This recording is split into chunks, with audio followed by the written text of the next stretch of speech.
Good evening, good to have you with us, and we've got two interesting conversations lined up for you here on The Last Word.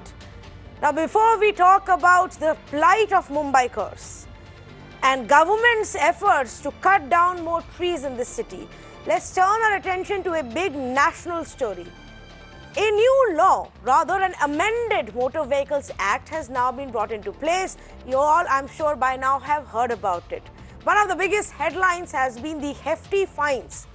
Apart from obviously improvement in traffic management and security, there's also hefty fines for breaking the traffic rules. Now, as this gets implemented gradually, in many states, it's still not a reality because the state governments are unsure about these high fines. They're still considering if they want to bring it down, implement it in what avatar. But in some places, from Karnataka to Haryana, it has been implemented. And there's some very, very interesting stories that have emerged. So I'm going to give you a few examples before we open this up for a conversation on whether or not this will help us bring in better road safety. In Gurugram, a truck driver was fined 59,000 rupees for multiple offences. He was allegedly driving under the influence of alcohol. He was without a license. He was without insurance. And he was accused of driving rashly. As a result, his fine actually went to almost 60,000 rupees. Here's another example. Now, this is an auto driver in Gurugram. They've been very, very active, the Gurugram police, in the last couple of days. This driver was fined 37,000 rupees and his vehicle was impounded. According to the police, he had absolutely no papers with him, including his own license or the papers about the vehicle itself. In fact, there was another auto driver who was fined 27,000. He cried foul, claiming that cops didn't even check his papers. But on record, the Gurugram police maintains that they're only following the rules, and if there isn't the right kind of documentation, then there will be a fine. Auto का चलान है 37,000 का चलान काटा हुआ 37,000 रुपए का कब कटा है? ये 9:20 के आसपास का आज क्या वजह है, क्या इसमें वो था? उसमें जो है कि काट रखे हैं बिना लाइसेंस, जो है कि सारी कागजों का सब कुछ कागज वागज सारा वो उपलब्ध था। उसके बाद वो देखते नहीं, ऐसे ही काट देते हैं। तो कैसे भरोगे? अब कैसे भरेंगे? कोई कर्जा लेना पड़ेगा तो भर पाएंगे, नहीं तो इतने पैसे थोड़ी होते हैं। In the city of Bengaluru, a biker was fined 17,000 rupees for riding drunk and without a license or a helmet. So you don't have a license, you don't have a helmet. If you get caught drinking and riding your bike, 17,000 is what you will have to pay in the city of Bengaluru. In Bhubaneswar, an auto driver was fined 47,500 rupees because he was drunk driving without any documentation. Now, driver Hari Bandhu Kanhar's auto itself is only valued at 26,000. But because he broke the rules, he will have to almost pay double that amount to now get this auto back. अटके के बोला कागज पत्र थोड़ा देखा है, मेरे पास कागज पत्र नहीं था, इसलिए वो बोला डीएल नहीं, फिटनेस नहीं, परमिट नहीं, इंश्योरेंस नहीं, वो बोल के चालान काट लिया मेरे को और गाड़ी पकड़ के ले गया। मेरे फांडी से लेकर वो एक सिक्योरिटी गार्ड आया, मेरे गाड़ी को लेकर चला गया। 47,500 का चालान काट लिया। ना शराब तो नहीं पिया था, दिन में नहीं पिया था। And a man set his motorcycle on fire after the traffic cops issued a challan to him in our national capital. Police claim that he seemed drunk when they caught him and then they issued a challan. Remember, in Delhi, they've not notified the law. So what the police is doing is they're issuing challans that you have to go to the court and then pay your fine in the court. You can't pay it to the police. So when they issued that challan, he lost it so badly, he got so angry, or maybe because he was drunk, he actually went and set his own bike on fire. So let's say good evening to our panelists and ask them that with these kind of steps, will it help bring about a fear in the minds of people? Will people be a little bit more careful to ensure that they have the right kind of documentation, that they follow the rules, that they follow the traffic signals, they follow the lane rules? And will that effectively lead to better road safety? Or is there a point about the fine being too high? Is there a point about it leading to corruption? Let's say good evening to Vineet Goenka, leader of the BJP, who's actually worked very closely on a panel with the Road Transport Ministry. Garga Chatterjee, political analyst, Vandana Kohli, documentary filmmaker, Ravi Srivastava with me in our studios, founder member of AAP and a citizen voice here from our city of Mumbai, and Maxwell Pereira, retired Joint Police Commissioner. Let me start with Ravi, you. We haven't seen this get implemented in Maharashtra yet. The government says they will do it soon. Today there was a report that suggested that the Transport Minister is not very comfortable in our state of Maharashtra with the high fines. What is your view? It's not only Maharashtra, Tanvi. I think West Bengal, the Rajasthan, several states have not implemented it yet. Point here is that you find the people are not having documents, people are drunk, people are driving wrongly, all these things, fine is okay. But what I want to say that who will take care of the roads? The footpaths are encroached, the roads have got potholes, the manholes are open, people are bound to walk on the road, they get hit by the vehicles, there are fatalities, there are injuries, all these problems happen.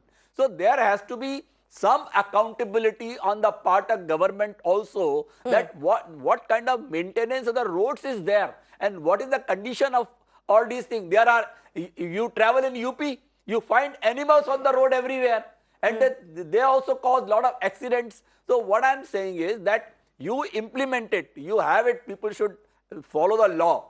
Yes. But point is this, there has to be lot of clarity on the part of the people who are moving on the road.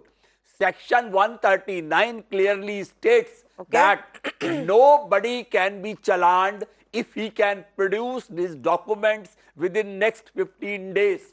He can produce all documents, his RC book, his license, his fitness certificate or whatever document is required, he can produce it and no person cannot be challaned. But if people are not having the proper documents, if they are not having a driving license, they are drunk, they must be penalized because they are the threat for the other people. Mr. Srivastava, we'll split this conversation in two and we will have the conversation about the accountability of the civic authorities and the government. We touched upon it even 2 days ago. But largely, as far as this law in its current state is concerned, you think this will help bring in better safety and this is the right way to go forward? Tanvi, I just want to clarify one thing. The fines, the penalties are exorbitant. These are counterproductive. These penalties have to be reduced. And that part is correct, that this will definitely improve upon the safety. But how is the high level of fee or penalty or fine counterproductive? See, it's counterproductive because there will be a lot of collateral losses with that. People will not prefer to travel in they will not buy the cars even. They'll say with all taxes, registration is every car, you pay 56% of the taxes to the government. Who will buy that taxes, road tax, insurance, I take your view, that's your view. They will deter from traveling even with their own car. If people are going to be getting out on the roads, drinking and driving without carrying their license or on a bike without wearing a helmet, rash driving, breaking signals, then I'd rather have them not buy these vehicles and not be on the roads for the safety of other people on the road. And if high fine is not stopping them, then what will? Vandana Kohli, where do you stand on this debate? Is this a good law?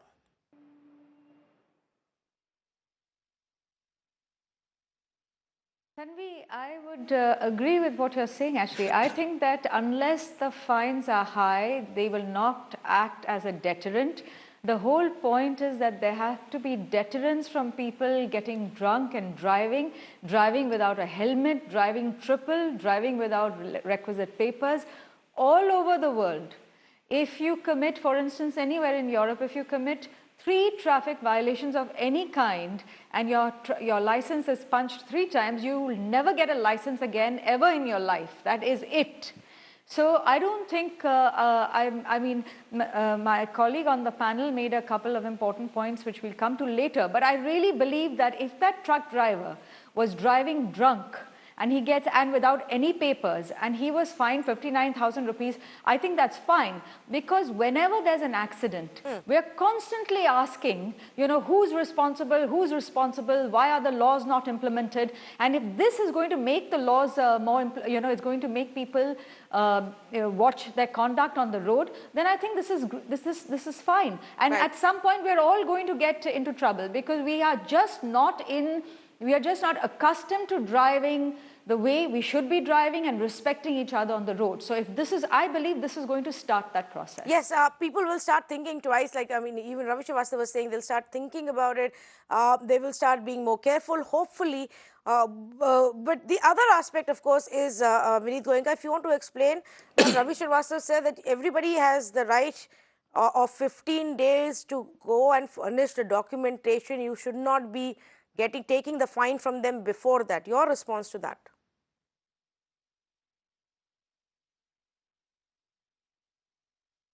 My simple suggestion will be, don't violate.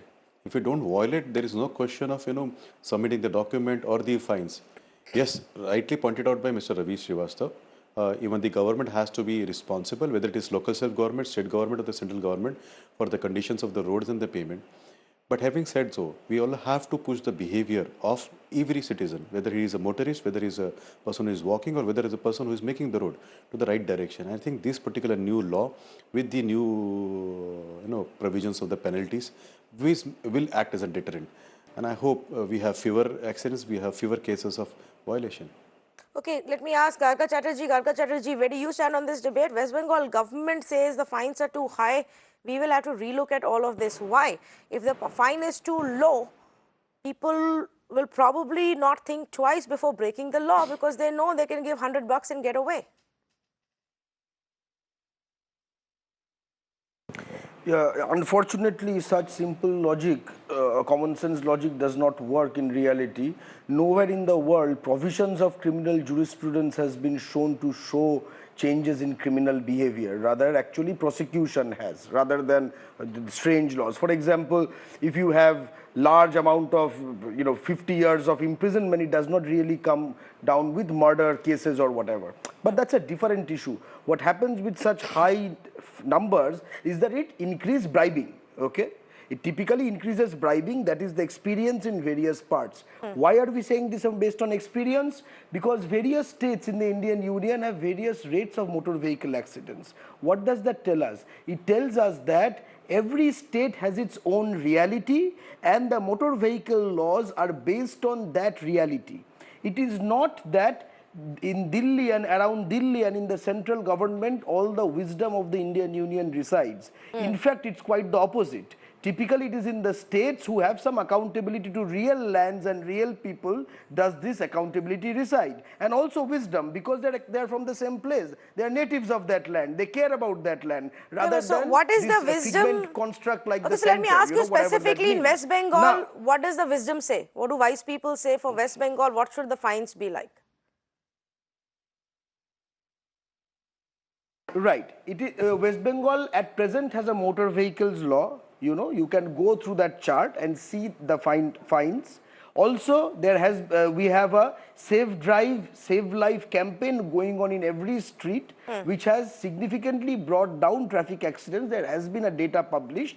So one has to learn. So, for example, Odisha can learn from West Bengal and craft its own law. Let us also remember there's a serious issue here.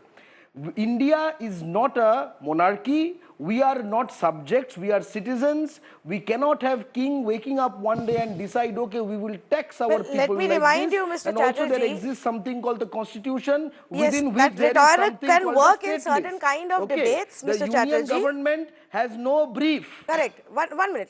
That rhetoric can work in certain other kinds of The union debates. government But let has me no just brief to pass remind a law you here. that this is a law that has been passed by the parliament of this country. No one person woke up one day and said, I am going to start charging 10,000 rupees if you are not carrying your license. This is a law that 1 minute, let me finish please, has been passed by the parliament of this country. Secondly, this is a central law with the states themselves having the freedom to tweak it, like you said, as per what they deem fit for their own state. That can be done. My question to you is very simple. If high fines don't work, what works, because at this point of time, number of deaths in this country because of accidents across this country is extremely high and extremely concerning. We probably don't care about it so much because there are so many of us. But the data suggests that our road safety is abysmal, Mr. Chatterjee. So why oppose something that may actually bring about a change? Yeah. So two things. First of all, let me, through you and responding to your statement, educate people on how legislation is done in the Indian Union with regards to state subjects. Okay.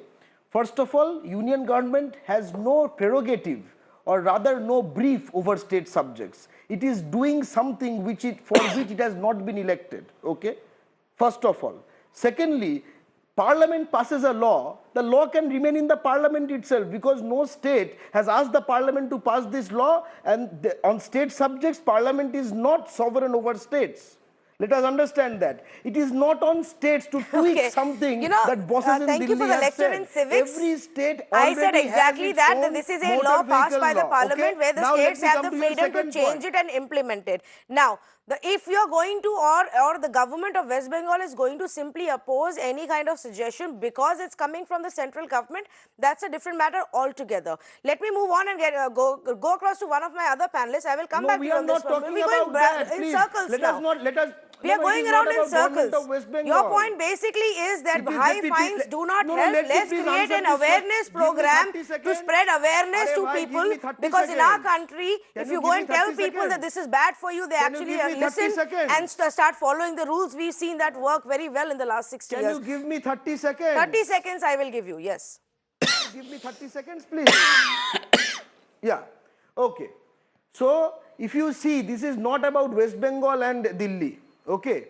Simply, Delhi has no brief here. Every state already has motor vehicle laws. Just because when Karnataka passes a motor vehicle law, you are not doing a show. When Delhi does, you are doing a show. That is the reason. And Delhi has no brief here, number one. Number two, look at the states. Various states have various levels of motor vehicle accidents. Yes. So learn from the best methods. Thank you. Union I have looked at it. I have data like that has been running what on this makes you channel for the last 1 week about the number of accidents that take place across the country, state-wise, who's the highest and who's not, which government has changed the law and which government is at what point of changing the law. But thank you for enlightening us. Let me go across to Mr. Maxwell Pereira. Mr. Pereira, the other point that was raised was about the possibility of more corruption, that people will try and get away by simply giving some bribe to the traffic cops and get away with it, and this may lead to more corruption.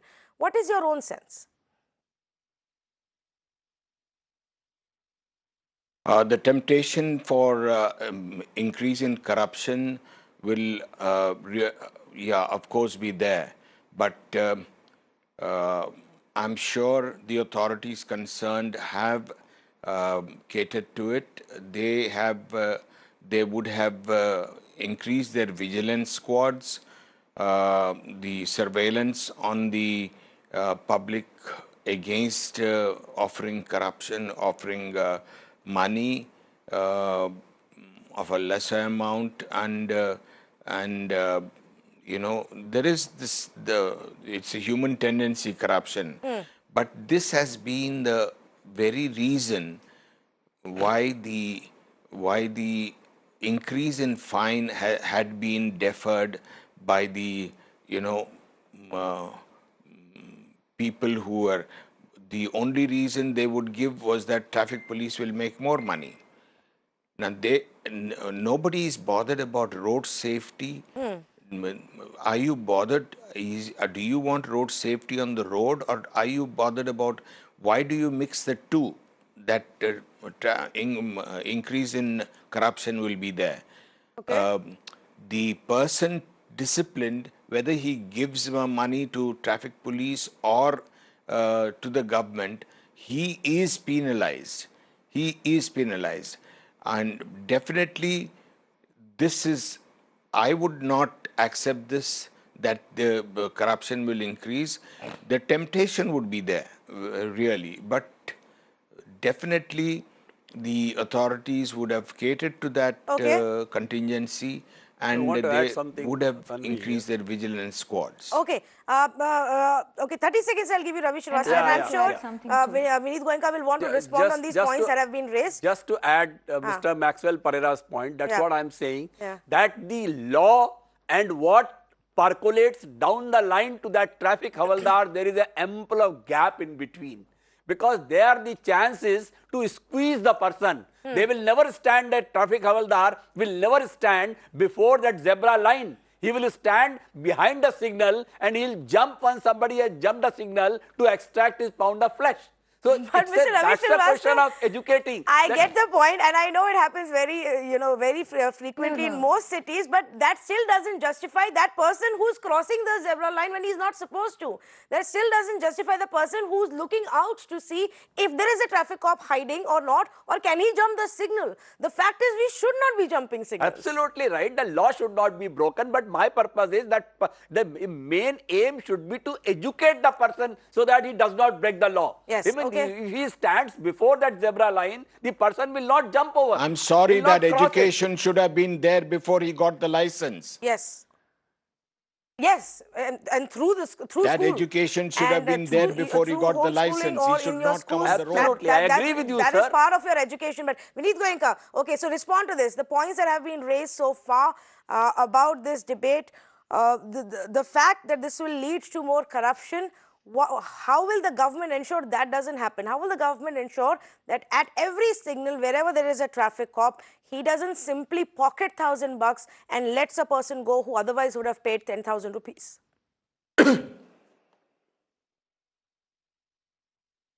No, I agree with what the veteran said. Corruption is a human tendency, and I feel pained when every time everybody says that cops get corrupted or they tend to be corrupt. Let us all accept that every organization and every human being may have it. Tomorrow, one of the journalists of Miranao may do it, one of the BJP Karyakartas may do it. So it's a human tendency. Let's not brush all the cops under this one single color. I've seen honest constables who would come and politely ask you to pay the fines. They would print the bill first and then talk to you. So let us also respect those people who follow law, and their numbers are more than the people who are corrupt. Now, yes, there may be a tendency in one or two or few people. So let us, as a society, first encourage, let nobody violate the law. Two, if there is a violation of law for some reason or some other reason, the person should pay the fine. He should also encourage the cops not to go to some other route. And yes, checks and balances are there. You would have seen many cops nowadays wearing collar cameras which have been put there. There are CCTV cameras on every signals. Delhi also is promising some number of CCTVs. And I'm sure the society is changing its behavior. We all are changing our behavior towards becoming a better society, be it be a pedestrian, be it be a driver, be it be a cop. But naming every cop will be corrupt, I think it's an insult to the policing system here. Sure, the of police course. have been fairly good. Otherwise, the society would have been a reckless society. So let us not brush every constable, or this is just because the poor guy is a constable and he's not an IPS. Let's not brush him to be a constable. No, I completely yes, agree with you. But the fact is that we must factor in the possibility that this could happen. Educate him, It's a legitimate fear that a lot of people have. People are right now, as we speak, calling us and tweeting to us saying, well, I would like to it could lead to more corruption. Now here, Tanvi ji. Yes, Mr. Goenka. Tanvi ji, I would like to congratulate your channel that you take this kind of discussion, because this kind of discussion also educates our youngsters and also the people here. See, as a society, we also have to inculcate a new behavioral pattern. Don't you get pained when you see, somebody just driving recklessly and throwing a 100 rupees note on the face of the constable? Ja, meri pauti faad lena. I see, parents giving the keys to youngsters who are not eligible to drive, and they very proudly say that mera beta jo hai BMW chalata hai. So let us also be a little responsible citizen. Yes, I think this high penalty will become a deterrent factor. As a society, we all should encourage our people to follow laws, including the people who make the roads. Yes. Okay, Vanda Kohli point. wanted to make a point. So, Vanda, I'm going to come to you, and also I wanted to know from you if you also believe that this is a time to also have a conversation that if you are going to fine us for breaking the law, then fine those officials as well who don't implement or fulfill their duty. If they failed in providing us good roads, if they failed in providing us good infrastructure, then you should start fining them as well. I just want to add to what... I'll come to you. Let's get a view in it, Ravi, and then I'll come to you. Yeah. Please, please.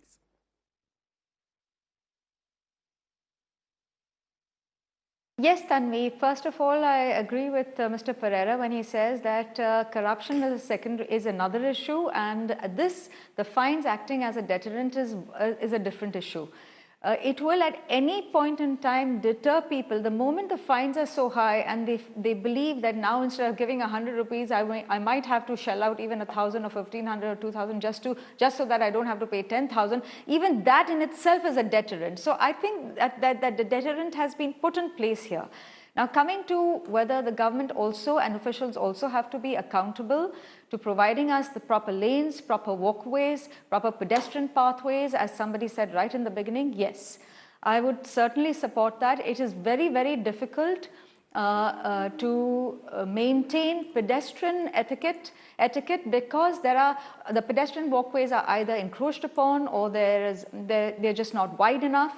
Or there's just trash lying on them, or they've been dug up and the slabs have been broken and people can trip over them. So definitely, if there is such a high fine on one side, then there has to be a balance on the other side to make sure that the facilities are right. And here I want to bring one more point. Often it happens that there is a no parking sign and people park because there is no alternative.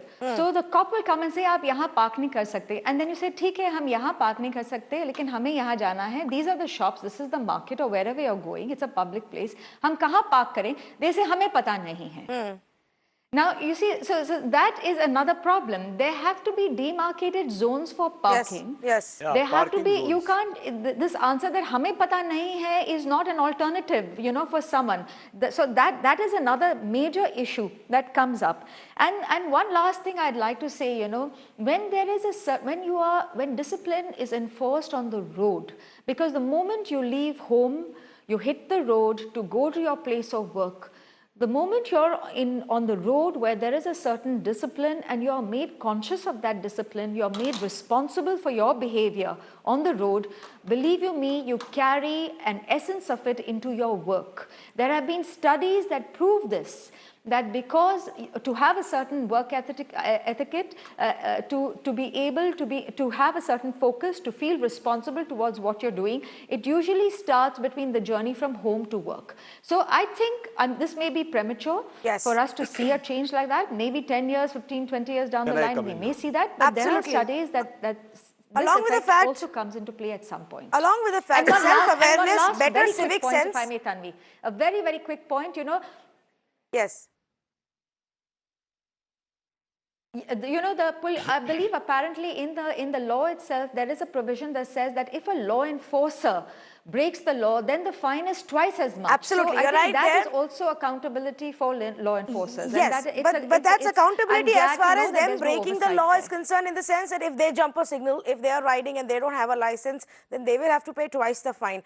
We need to figure out what happens if they're caught taking bribes and ensure that there is tough action at that point of time. I'm completely out of time, but Mr. Srivastav, 30 seconds to you before I wrap up this conversation. Just allow me one quick point, Tanvi, that in this Mumbai city, there are 10 to 15,000 scrap cars, vehicles, two-wheelers, commercial vehicles are parked right on the road. And this government has got no policy, not even a single mechanized scrapping yard government has done across the nation. But these vehicles, they will remain on the road only. They'll keep occupying those spaces only, and no action will be taken. I think this is the high time government should go for scrapping of the vehicles so that the metal can be recycled to the manufacturers, and the road space is vacated. Even highways are dotted with these kind of commercial vehicles which are parked on the side. That's actually a very interesting point, and it's actually also a very, very big problem, Mr. Goenka. Maybe you want to take a note of that. The scrap cars that are lying around that nobody wants to, deal with, and are simply adding to, space being taken away, especially in cities like Mumbai, where we are always, facing a space crunch. It is a big, big problem. I'm sorry, Mr. Chatterjee, I can't come to you. I'm completely out of time, but we will have more conversations on this law. As we progress, more states bring it in what avatar, we will have to wait and watch. Thank you so much for joining us on this debate. Here is what it is, viewers.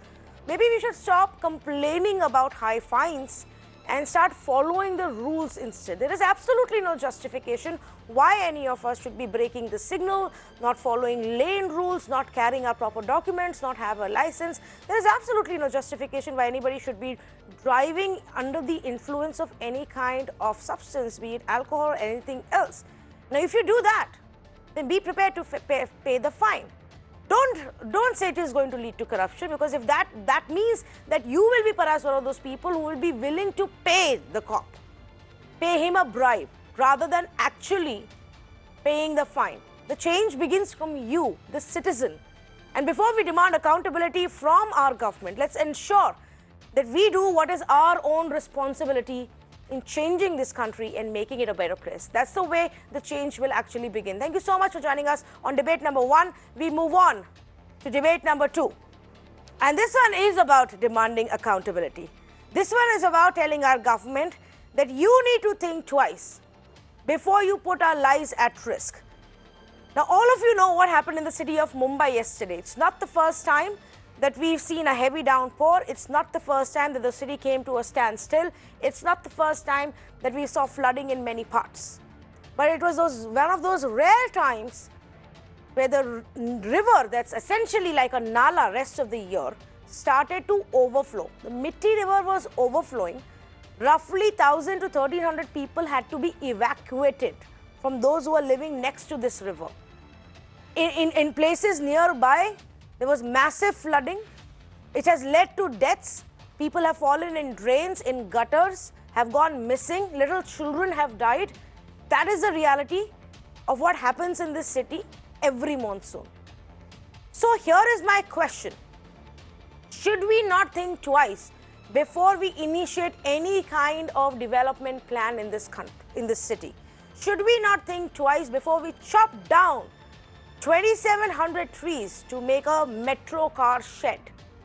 If there is opposition, if the citizens are raising their voice, if experts are telling you that you chop these trees and the next time the flooding will reach the airport and rest of the city and you will not be able to control the avatar that Mithi river takes, should the government not listen to them? Now, here is an example of how the government has not been listening and has been completely railroading every view that has been presented by an expert on this topic. We've accessed a report of 2015, an expert committee report. Their job was to look into the project in Aarey to say whether a shed should be made here. And they said that this is not a good idea, that you should actually explore other options, that the proposed site is in Mithi river's catchment area, that if there is concrete development, it will lead to a higher risk of flooding in Chakala, near the airport, in the airport, that Aarey is a green area with terrestrial biodiversity that should not be touched. Cutting of trees will impact the sanctity of the place, and it is not practical at all to construct car depot on this site. In fact, this report in 2015 went on to tell the government where it can make this shed. They actually gave suggestions of a better space available rather than chopping these trees down. 2 years, 4 years later, we are still having the same fight and nothing has been done about it. Will the government at least now learn the lesson after what happened yesterday? That's simply my big question. Amrita Bhattacharjee, founder, member of Aarey Conservation Group, with me in the studios. China NC, spokesperson of the BJP, joins us this evening. Archana Pandya Sharma, of course, an award-winning RJ and actor. Debbie Goenka, environmentalist, joining us on Skype. So let me actually go across to Amrita first, and she's obviously done a lot of work, when it comes to the Aarey forest, and I would like to call it Aarey forest, irrespective of what the technical definition here is, Amrita. Give us some insights. Do you think that what happened yesterday could be happening in a worse way if we don't have those 2,700 trees? Yes, you are absolutely right, and we also need to acknowledge this fact that in 2018, MMRCL has done mud filling in the floodplain area of Mithi river, and we can see the impact of it in 2019 3 times. Mithi river has crossed danger level, and people had to be evacuated from Kurla In July, around 1,000 people were evacuated. Mirror Now made a report on that, and on 3rd of August, again 400 people got evacuated. Yesterday, again people had to be evacuated. Now, can we really, survive this way in this city where, whenever it rains, we are so fearful to go out on the road. We don't know whether we will reach our destination or we will die by, either drowning in the water or we may go inside a manhole. Correct. Similarly, when it doesn't rain, our city is, crying for water because all the lakes, they start drying up. So this is a city which is a coastal city. We do not have sweet water in the city and we need rains. But the moment it starts raining, nowadays we start crying. So, and this is the effect of global warming, that entered June it did not rain, and on 30th June I think it started raining, and by 1st of July it was so bad that Mumbai was like came to standstill. So this is not how this coastal city can survive, and hence it becomes very important that we start now preserving and protecting our natural areas. Further destruction of these areas cannot happen. This Mumbai city will become unlivable. I don't know then who will take metro and go to work or wherever they want to go if this city cannot survive anymore. Absolutely. I mean, look at this, what happened yesterday. People were stranded in trains for hours. Little children were stranded in school buses on the street for hours together. Couldn't step out, couldn't go anywhere. They didn't know when they would be able to get to work, get back home, if they will be safe. Those who dared to start walking through this water, many of them tripped, fell into ditches, fell into gutters. That, Archana, unfortunately, is the reality of this city. And we, year after year, we bear this. But perhaps now is the time to say, no, you can't. If you can't make it better, at least don't make it worse.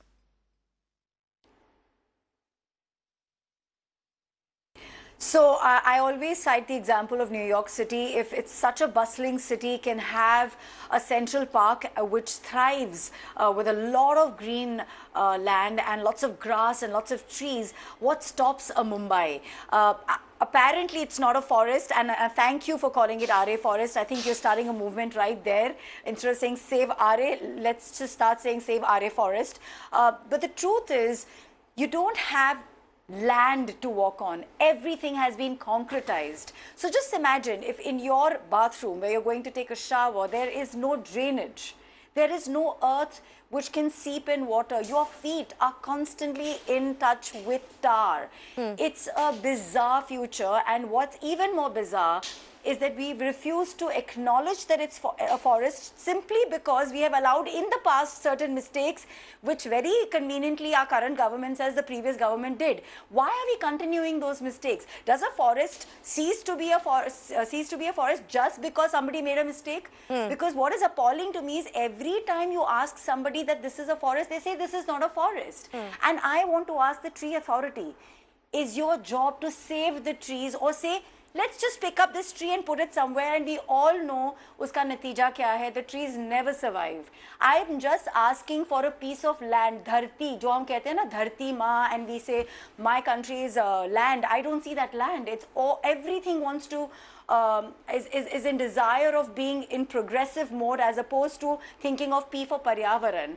And the reason I say this is, I think we Mumbaikars have forgotten what it feels like to walk on earth. And every year, you're right, my commuters, my listeners, my staff from Radio City, all of us are inconvenienced. We all have to bear the brunt of it. And it's just another day in a Mumbaikar's life which gets wasted. Kids haven't gone to school today in the fear of rain. Yeah. Obviously, there is no drainage.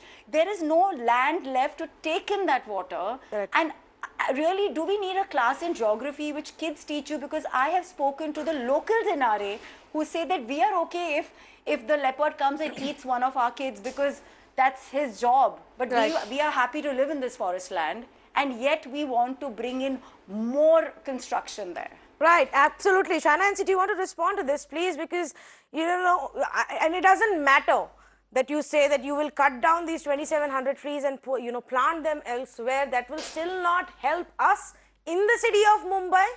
That will still not stop the Mithi river from overflowing, and that will still not stop the city from flooding. Allow me less than 1 minute undisrupted. and I request you to please hear my submission in totality. I, for one, run an NGO called Mumbai Modular Ki. I Love Mumbai, which was founded by my father, Nana Chudasma.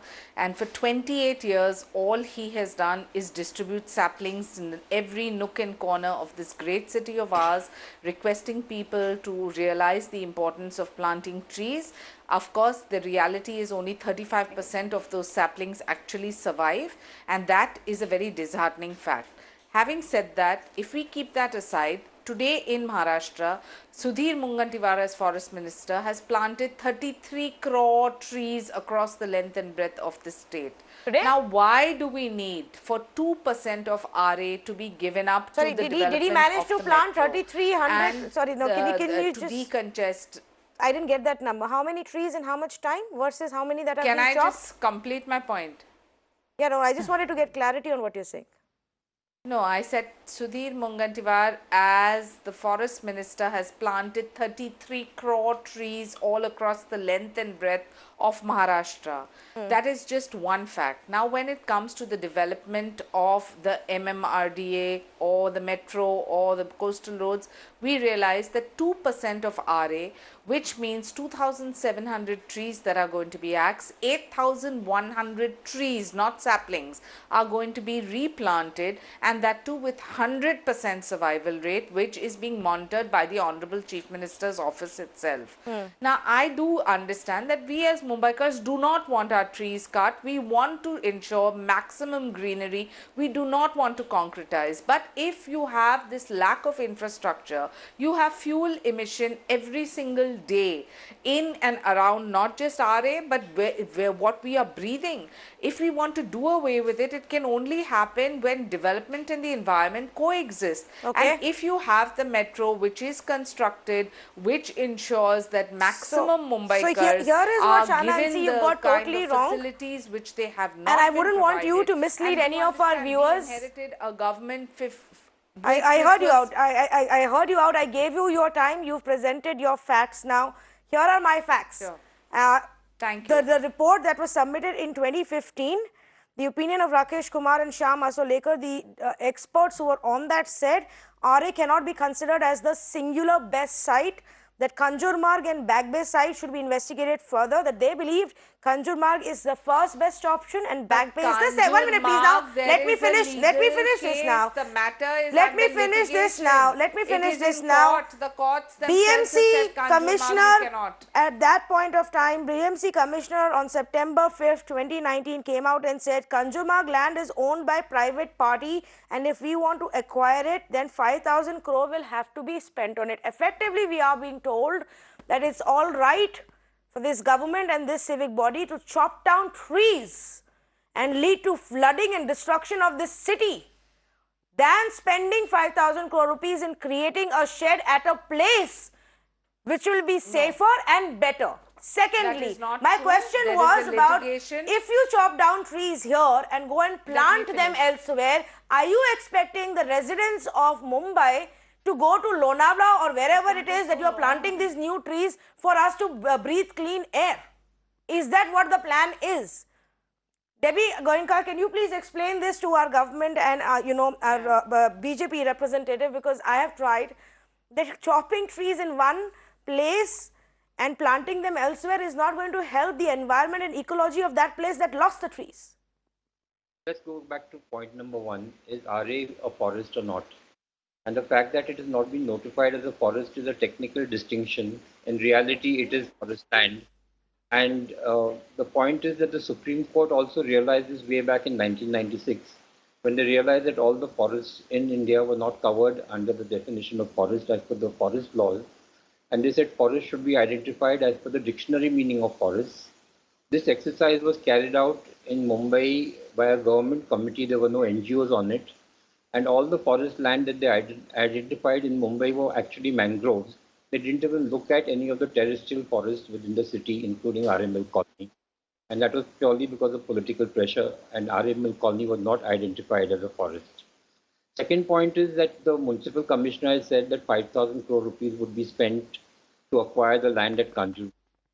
Now the question I would ask the government is how much money was lost yesterday, Yes. and three previous floodings of Mumbai city, when the entire economy of the city came to a grinding halt, how much money did we lose on 3 or 4 days when we couldn't function? And forget about the mental agony, forget about the The injuries loss and of lives, the loss yes, of and lives, the loss of our homes and property and our time.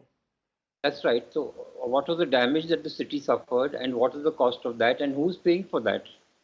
The third thing is, if Kanjurmarg land is privately owned, 30 hectares of land at Kanjurmarg is worth 5,000 crores. But 30 hectares of government-owned land at Aarey colony is worthless. It has no financial value just because it is government land. I mean, is that the way you do accounting and budgets and mathematics? I mean, I really find it very strange. And fourthly, Mithi River has been subjected to all kinds of abuse over the past few years by various development projects and so on. And if you keep on destroying the catchment area of the Mithi River, you're going to have more and more flooding and more loss of lives. And lastly, the question I would like to put to the representative of the BJP, Shaina, who's a dear friend, is why are we building the metro if you're building the coastal road? And why are we building the coastal road if you're building the metro? I mean, both projects being done simultaneously make no sense to me at all. The CM is on record saying that the metro will remove hundreds of thousands of cars off the road and we don't need more roads. And yet we are spending 13,000 crore rupees building a 10-kilometer road at 1,300 crores per kilometer. And that money is coming from the BMC. That money is taxpayers' money. And the poor are going to subsidize rich car owners because the government had decided the road is for free. I will allow Saina to respond to what you're saying, but my own sense is, Mr. Goenka, that the fact of the matter is it looks good on paper. Development.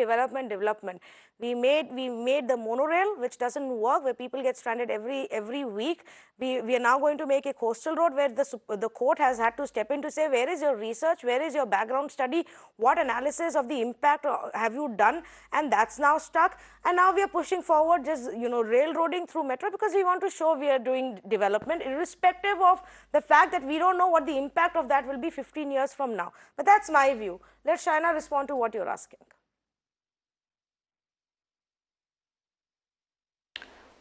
I want to reply to 2-3 questions. Number one, the monorail was not our doing. The metro and the coastal road clearly is, because we believe that there have been lots of projects, infrastructure projects that have just been put in the back burner, not accounted for. The transparency, accountability with which Devendra Fadnavis as Chief Minister has looked into even the development plan, for example, where we have asked activists to give their suggestions of foolproof measures so that we ensure that whatever is left of Mumbai is at least not just haphazard in planning and is in the larger interest of all.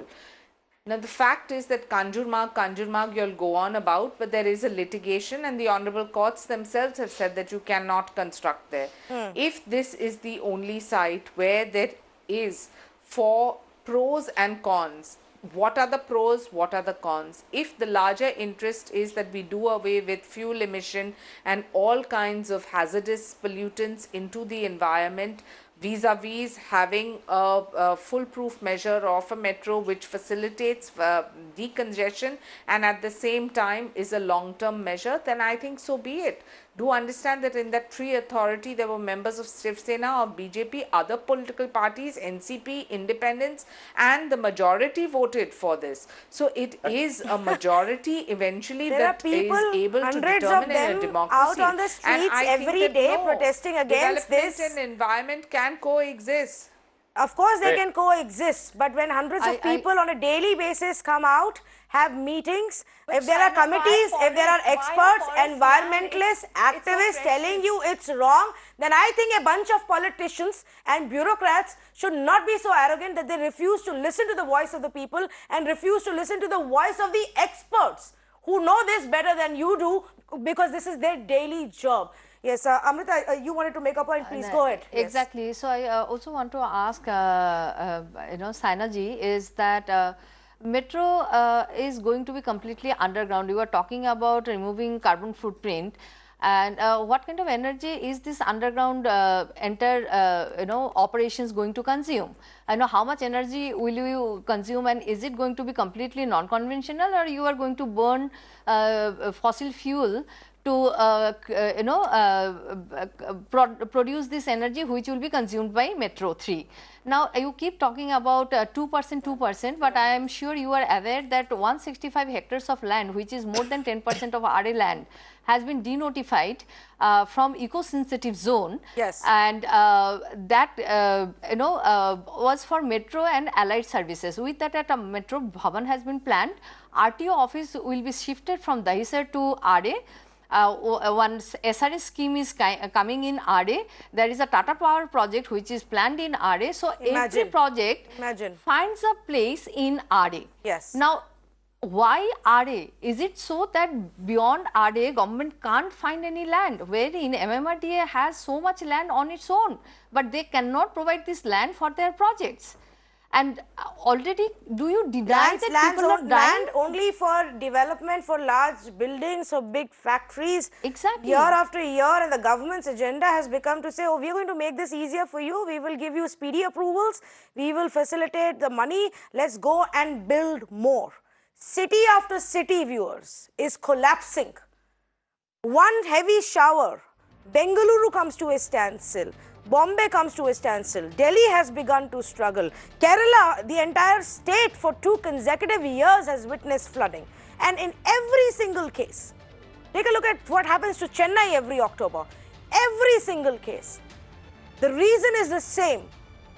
Unabated, unabashed deforestation, cutting down of mountains, cutting down of trees, encroachment, illegal construction. All under the nose of the governments of the day. And before this, government after government, they have failed to look at the long-term vision, have a long-term vision.